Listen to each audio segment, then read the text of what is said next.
Snow sifted down in veils, softening the edges of the city that refused to sleep. The alley behind the glass tower of Carter Tech wore the hour like a bruise, quiet, cold, and blue.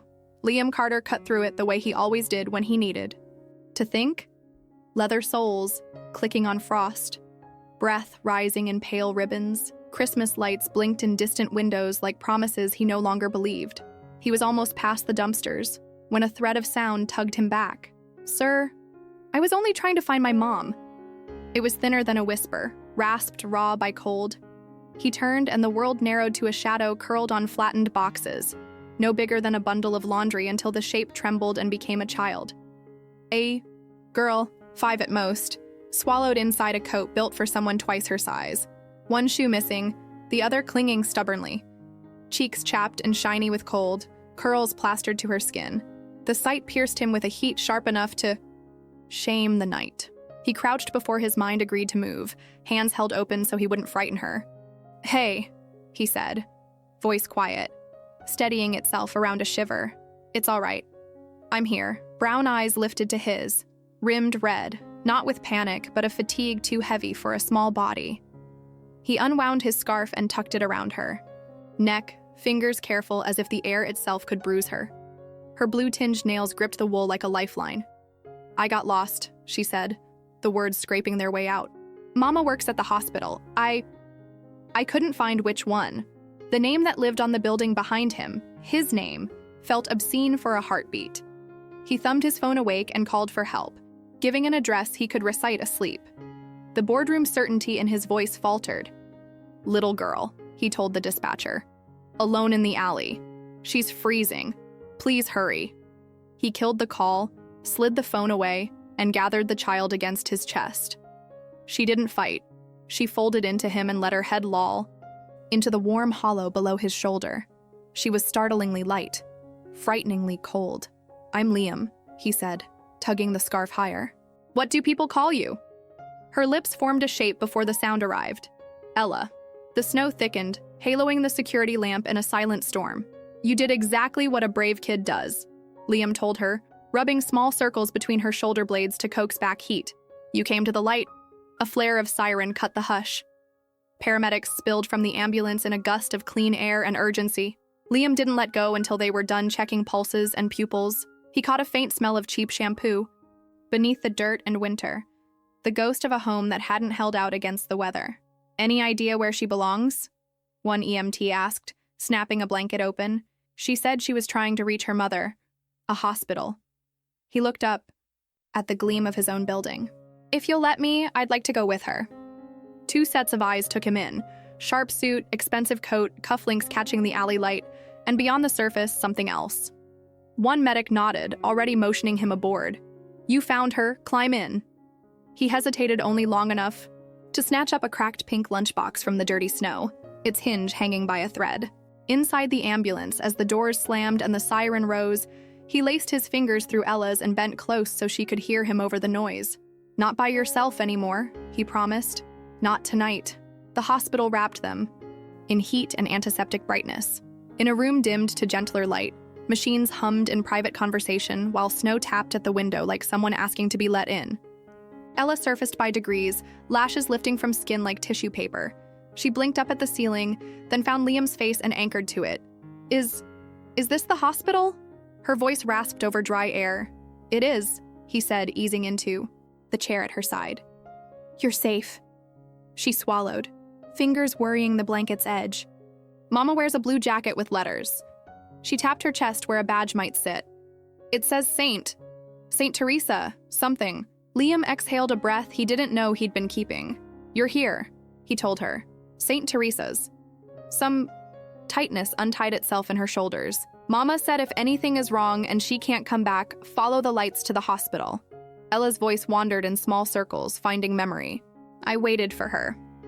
The clock went past cartoons. Then later. The snow made all the streets look the same. "How far did you walk?" "A lot of blocks," she said, frowning. "My feet hurt." "I saw steam." She lifted a hand to mime rising vapor. "I thought if I stayed by the warm, I could wait till morning."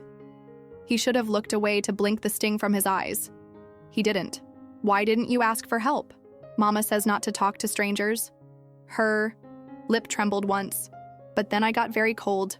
You did right, Liam said, steady as he could make it. You were very brave.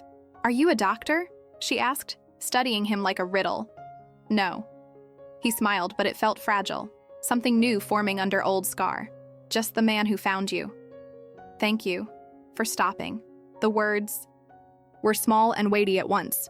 He stood later at the nurse's station, the clipboard humming in his hands as if the paper had a pulse. Names and times shuffled past until a line snagged him. Adult female, unknown, collapsed in staff stairwell, found around 8. No identification, possible stroke, admitted to ICU.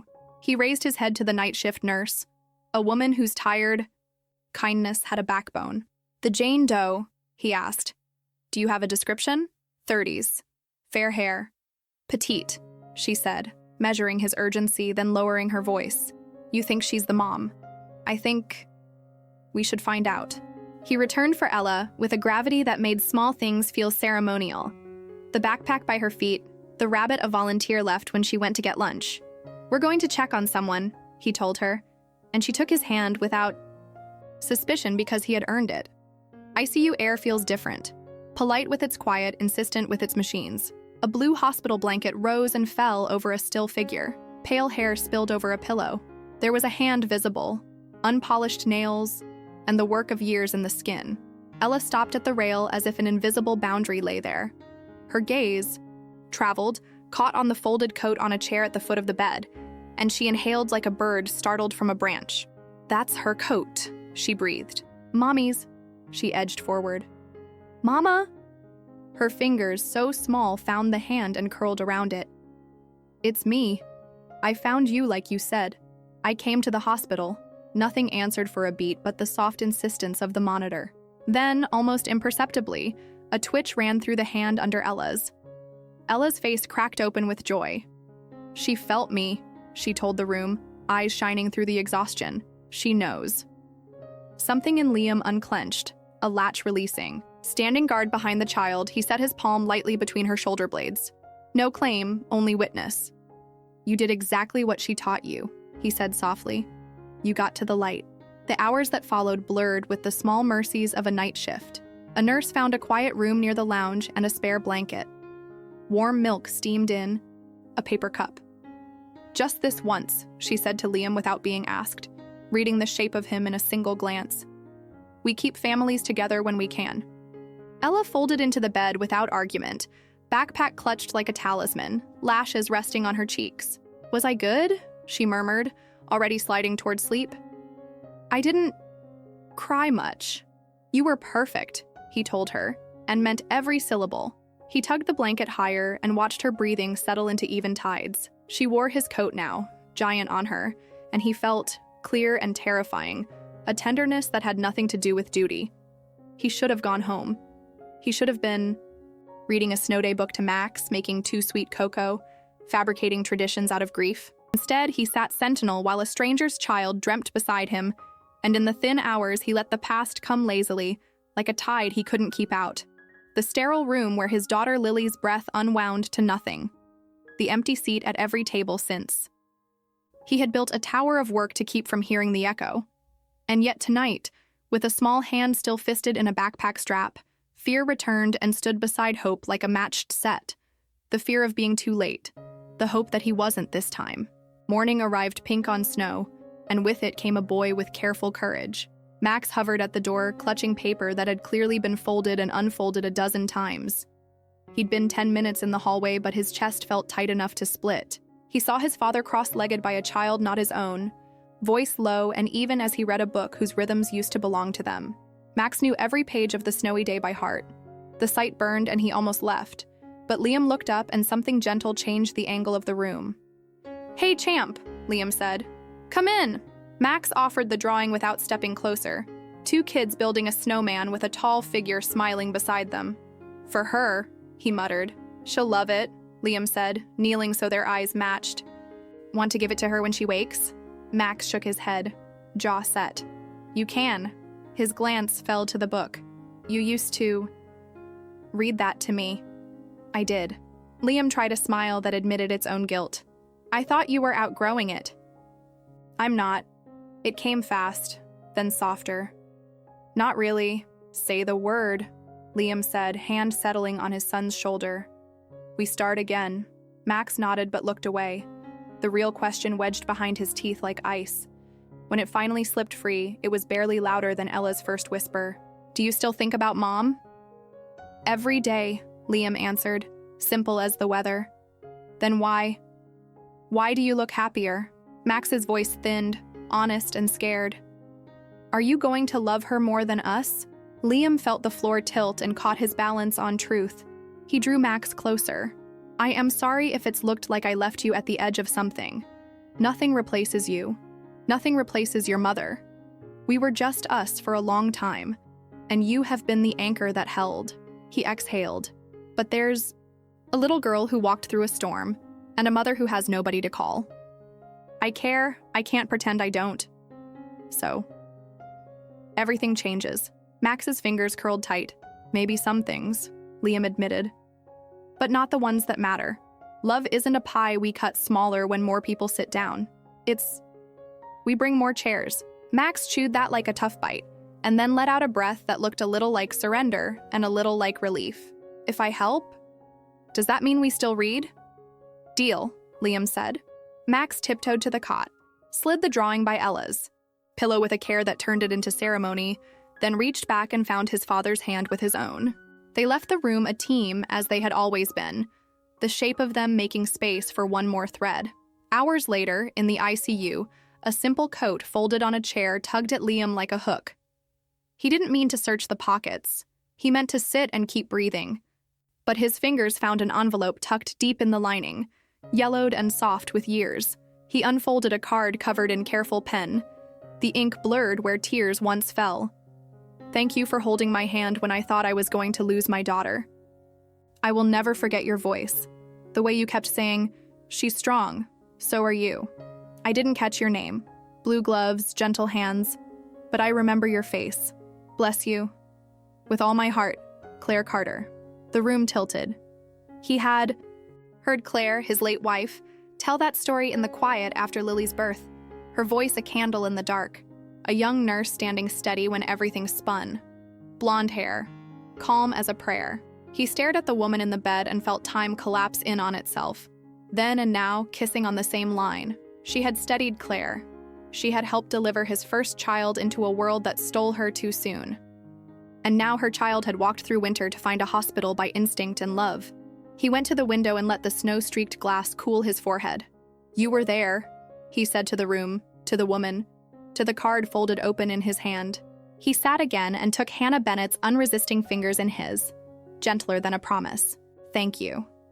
He whispered to the sleeping woman who had once been a stranger with blue gloves, for lending your strength when mine broke. Your little girl did the same for you. When Hannah woke, morning light laid a soft border around everything. Her first word was a rasped, hello, but the second came out whole and urgent. My daughter, Ella, where is she? Right here, a nurse said, turning toward the doorway. Liam guided Ella in, the girl half hiding behind his leg, clutching a stuffed bear someone had pressed into her hands with a For Brave Kids sticker. Mama, she breathed, then found a speed that erased days and vaulted to the bed. The hug was clumsy with IV lines and perfect anyway. I came like you said. Hannah wept without a sound, holding on as if the world could only be trusted if they touched. When she finally looked past her daughter, her gaze met Liam's. Recognition moved between them in a way that felt like remembering a name you never learned. You brought her, she said, voice roughened by hospital air and days lost to machines. She brought you back, Liam answered. Recovery carved its path slowly. Liam came not because anyone required it, but because something in him had changed its residence. He brought coffee that didn't taste like regret and hot dinners that made Ella's eyes go wide. He carried books and a tiny tree in a pot the week of Christmas. New rituals, he said, placing it on the sill. No rules, just the fact of being here. They spoke in careful sentences that lengthened with trust. Hannah told him about night shifts and migraines, about how life had fallen off a ledge, and she'd grabbed the first job she could, mopping floors in the same halls where she once clipped a badge to a scrub top. There was no bitterness in it, only a worn pride and a truth polished by use. Ella and Max found a rhythm of their own, arguing about crayon colors one minute and reading side by side the next. The nurses called them the snowstorm siblings, and neither child objected. In a hallway decorated with paper stars, Max tugged Liam down to whisper, "She's not bad, for a little kid," and tried to pretend he wasn't pleased with himself for saying so. In a quiet evening trimmed in lights, Liam confessed to Hannah about Lily and Claire, the miracle and the loss and the hole left behind. He showed her the card he'd found and watched astonishment ripple through her until it settled into something like wonder. "I used to tell myself good deeds disappear into the air," she murmured, fingertips grazing the smudged ink. "Maybe they don't." Snow returned on the anniversary of all that became new, a year since an alley breathed out a child like a secret. From the townhouse a block off the park came the low music of a song that didn't need words to be believed. The living room glowed, with the kind of light that flatters imperfection. Mismatched ornaments, a tree that leaned slightly, paper snowflakes that had required 3 attempts and a quiet triumph. The smell of cinnamon claimed every room without asking. Max knelt by the rug and handed Ella a square package wrapped in comic pages. She teased at the tape and revealed a small hardback book. On the cover, he had drawn a snowman and 2 children flanking a tall figure with lopsided gloves. "It's yours," Max said, trying for nonchalance and landing somewhere near pride. "I wrote it about that night, so you never forget that you were the bravest one." The dedication in wobbly color pencil read, "For my sister, from your brother, Max." Ella's face crumpled with gladness. She threw her arms around him and he made a face like he did not enjoy affection while not moving away at all. Liam watched from the kitchen island, filling mugs with hot chocolate as if it were a sacrament. His chest ached in a way that no longer frightened him.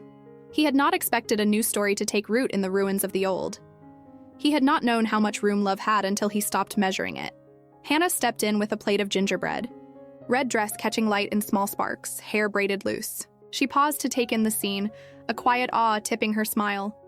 Liam pressed a mug into her hands. "Extra marshmallows," he said. "Some details matter. You remember," she teased softly. "I make it my job," he returned. And it wasn't a line. It was a vow disguised as humor. Ella turned, book hugged to her chest.